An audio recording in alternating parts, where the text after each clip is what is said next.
네, 모두들 건강하시고 평안하신지 모르겠습니다. 히브리서의 5번째 시간이고요.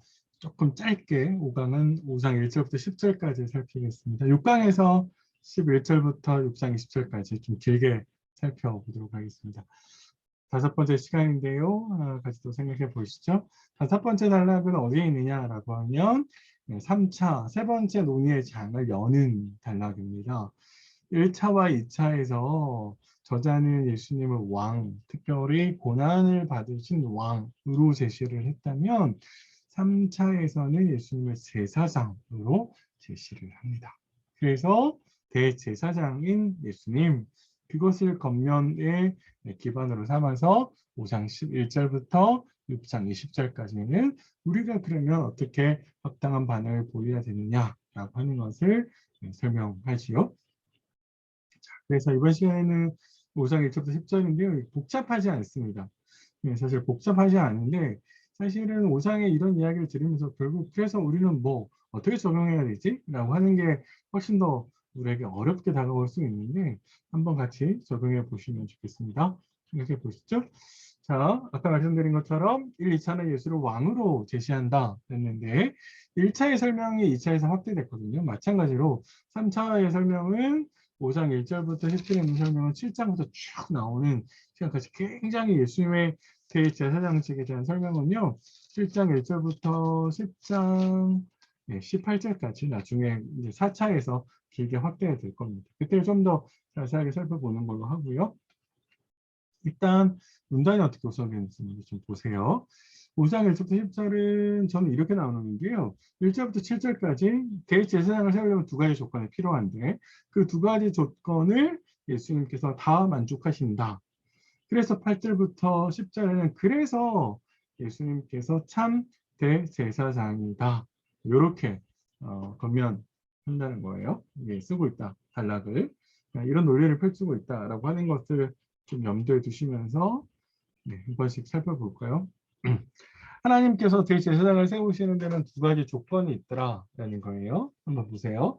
하나님께서 구약의 아론, 그 아론의 후손들을 대제사장으로 세울 때 두 가지 조건이 있습니다. 하나는 사람들 가운데 선택된 사람이다라는 말입니다. 1절의 직역이 그래요. 사람들 가운데 선택된 대제사장 이렇게 직역할 수 있습니다. 1절 처음 부분을요. 왜 하나님께서 사람들 가운데에서 대제사장을 택하느냐라고 하면 바로 그래야만 인간이 가지고 있는 어려움을 공감하고 이해할 수 있기 때문이다라는 거죠. 물론 2절과 3절을 쭉 읽어보면 물론 인간이기 때문에 연약하죠. 인간이기 때문에 연약하고 연약하기 때문에 자신을 위한 백성을 위한 숙제들도 드릴 뿐만 아니라 자신을 위한 숙제들도 필요한 그런 인간이다라고 하는 것이 있고요. 레위기 9장 한번 시간 나셔서 한번 읽어보세요. 아론 대제사장이 이제 취임할 때 모습입니다. 5장 4절은 두 번째 조건을 보여주는데 그건 뭐냐면 그래서 인간 가운데 선택하지만 반드시 하나님 앞에 부르심을 받은 선택된 백성, 선택된 사람이어야 된다. 선택받아야 된다라고 이야기를 합니다. 그러니까 대제사장은 자기가 할 수 있다, 하고 싶다라고 해서 될 수 있는 것이 아니라 하나님의 선택을 받은 사람이 대제사장이 되죠. 그래서 아론이 선택받아서 하나님께서 모세에게 아론을 대제사장으로 세우라고 명령하셨잖아요. 그래서 아론이 대제사장이 됐는데 그러면은 첫 번째 조건은 이게 좀 어려운 말로 내재성, 그러니까 백성들 가운데에서 있는 사람이라면 두 번째 조건은 초월성이 되겠죠.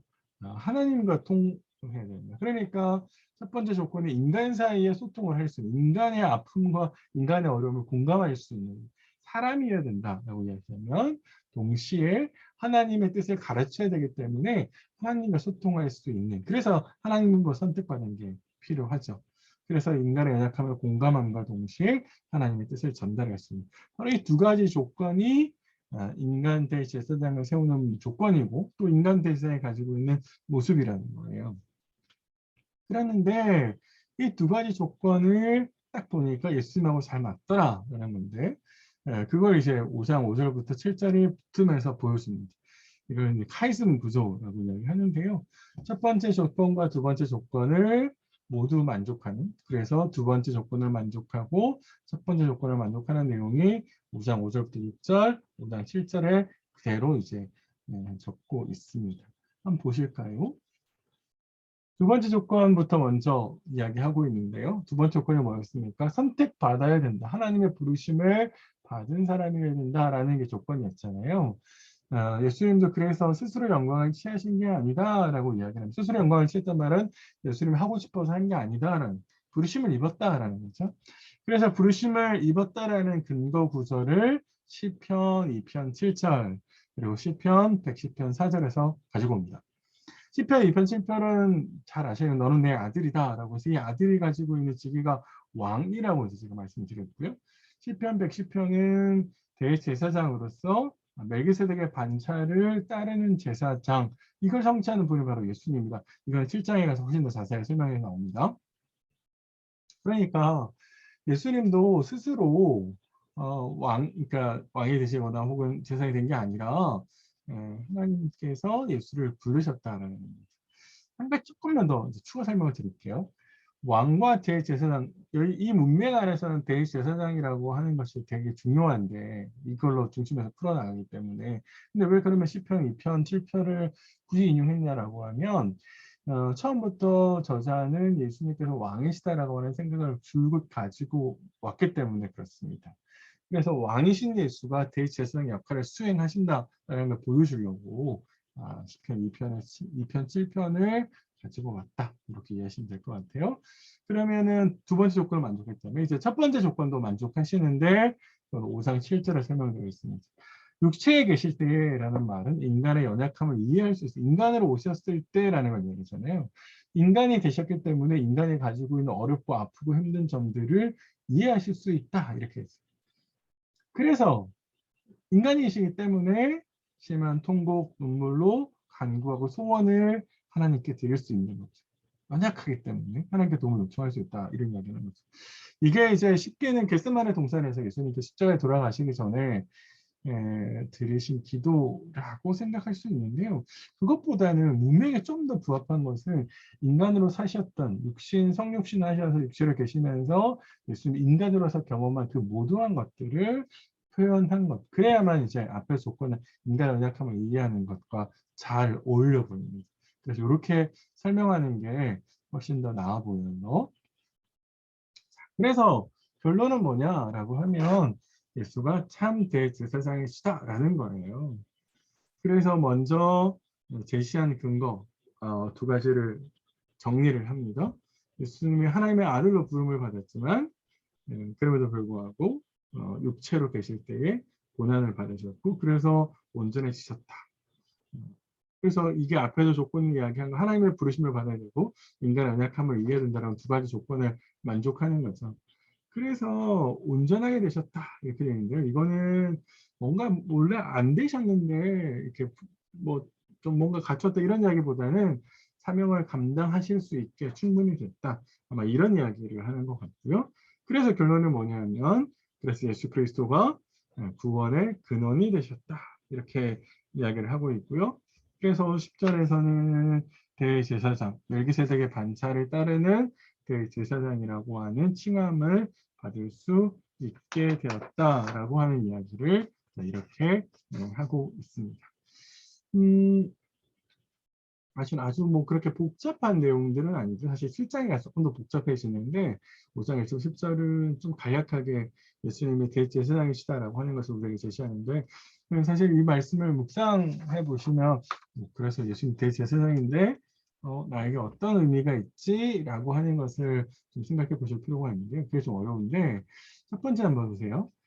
저자가 왜 사람들한테 독자들한테 예수님을 대제사장으로 참 대제사장으로 제시를 하냐라고 하면 제사장이 하는 역할이 뭐예요? 하나님께 백성들이 짐승이나 가지고 나와서 제사를 드리려고 하면 그걸 매개하는 역할을 했죠. 그런데 예수는 하나님께로 가는 유일한 길이라고 하는 거죠. 구원의 참된 근원, 이거 아까 얘기했잖아요. 그런데 자꾸 독자들이 어떻게 하고 있냐면 구원 밖에 하나님께서 제시하시는 구원의 길, 그 스피커의 이야기를 듣는 게 아니라 자꾸 그분 밖에 있는 대로 가려고 하기 때문에 그들을 설득하려고 지금 이런 작업들을 하는 것이죠. 우리가 어떤 문제가 생겼을 때 당장에 그 문제를 해결하는 방식으로 갈 수 있죠. 하지만 그것이 당장은 뭔가의 문제를 해결하지만 실제로 그것이 더 큰 어려움 혹은 하나님 그러니까 하나님과의 구원에서 멀어지는 그런 어려움을 야기할 수도 있죠. 그게 진짜 더 큰 어려움인데 그래서 자꾸만 하나님의 백성이 찾아야 되는 선택지가 있잖아요. 그렇죠? 그 선택지 하나님께 기도하고 하나님의 말씀의 가르침을 따라서 문제를 해결해야 되는데 그러지 않고 자꾸만 불법을 행하고 자꾸만 인간적인 방식대로 욕심대로 문제를 해결하려고 하는 그런 모습이 우리에게 있지 않은지 이게 독자들의 지금 모습이거든요. 우리에게도 그런 모습이 있지 않은지 한번 쭉 생각해 보시면 좋겠고요. 두 번째는 네, 지금 이스라엘의 누린 특권이라고 하는 부분은 뭔가 잘못됐네요. 이건 없애주세요. 잘못됐습니다. 하나님이 제시한 두 가지 조건이 있었습니다. 그건 뭐냐면 사람이어야 된다. 대제사장의 조건이. 이거는 연약함을 공감해야 된다. 할 수 있어. 인간이 뭔가의 필요를 있는지를 공감할 수 있어야 된다는 것이고, 그리고 선택받아야 된다. 왜냐하면 하나님과 의사소통해야 되기 때문에. 그러니까 두 가지가 필요하다고 이야기하시는 거잖아요. 사람의 마음, 사람의 필요, 사람의 어려움을 공감해야 된다. 이웃에. 동시에 하나님의 뜻이 무엇인지 알려줄 수 있어야 된다는 거잖아요. 그런 점에 있어서 제가 이걸 보면서 우리가 진리에 접근하는 혹은 하나님 백성으로서 하나님을 다른 사람에게 매개하는 우리의 모습이 어때야 되냐라고 하면 이런 모습이죠. 우리는 진리를 강요하거든요. 형제가 뭔가 잘못하고 있었을 때 진리를 강요해서 목에 딱 들이대요. 그가 왜 그렇게 했는지 공감하고 그의 아픔을 들어주기 전에 자꾸 진리라는 이름으로 상처를 내고 진리라는 이름으로 오히려 더 진리와 멀어지게 만드는 이기적인 모습이 이렇게 있거든요. 맞아요. 그리고 필요한데 그거 하면 안 된다는 게 아니라 그걸 하기 전에 먼저 충분히 공감할 필요가 있습니다. 왜 그렇고 왜 그런 모습이었는지 그럴 수밖에 없었는지 그거 잘못한 걸 잘못하지 않았다고 말하는 게 아니에요. 그런 상황에 대한 공감이 필요합니다.